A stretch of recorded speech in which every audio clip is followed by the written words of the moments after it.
It's time for the mic drop. On each show, going deep on one topic affecting our community and hopes we can all learn a little more. Now, let me tell you guys something that I just found out. In about 2 weeks, the city of Albuquerque, New Mexico will be erecting statues of Jesse Pinkman and Walter White, two of the main characters from the hit TV show Breaking Bad. That's right, the meth-cooking, drug-dealing main characters from the hit show, not the actors, but the characters. These statues, gifted to the city, are set to be unveiled at the Albuquerque Convention Center on July 29th, and you just know that's going to be a party. Is it going to be a legal party? What kind of party is it going to be? We don't need to talk about all that. But they are probably going to have balloons, marching bands, hot dogs, bathtubs for the kids to cook up product. And on a side note, how are they not putting statues of Gus and Saul? I'm just saying, have you not watched the show?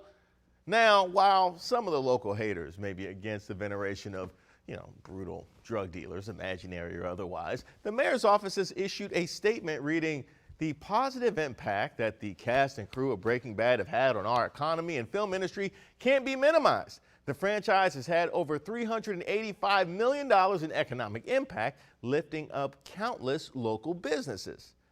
Now, like the local sweet shop that sells candy that, just kind of looks like meth, which is exactly what you want floating around the streets. Anyway, this got me thinking.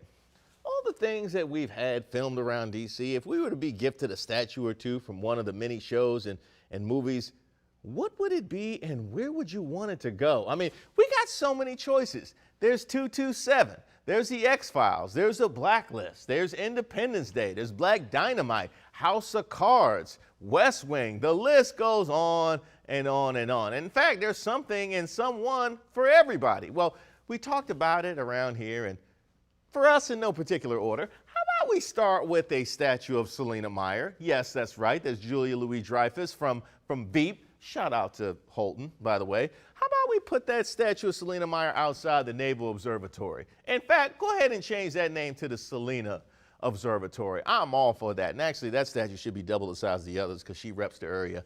We would also like a statue of a young bathrobe-wearing Will Smith running through the streets of D.C. like he did in the movie Enemy of the State. Hollywood had him cover D.C. on foot like it was nothing. And in house shoes, too, if I'm not mistaken. By the way, can we go ahead and get a statue near the reflecting pool of Steve Rogers running by Sam Wilson like he did in Captain America, the Winter Soldier, and one of the many reasons why I will never recognize or respect Sam Wilson as Captain America? By the way, have it say on your left on the bottom of it and just Sam rolling his eyes. Here's a deep cut. How about a statue of Samson, Mr. T's character in DC Cab, outside the Union Station waiting to pick up a fare?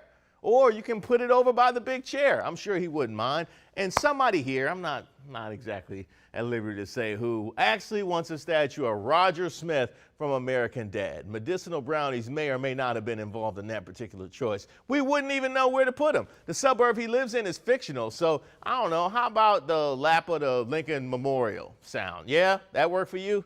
Fine. Well, that's our little DC list, but since this whole thing started with a couple of drug dealers, I got to put in a word in for my people in Baltimore, because they definitely could use an Omar Little statue down there by the harbor under a sign saying, "It's all in the game, yo. It's all in the game."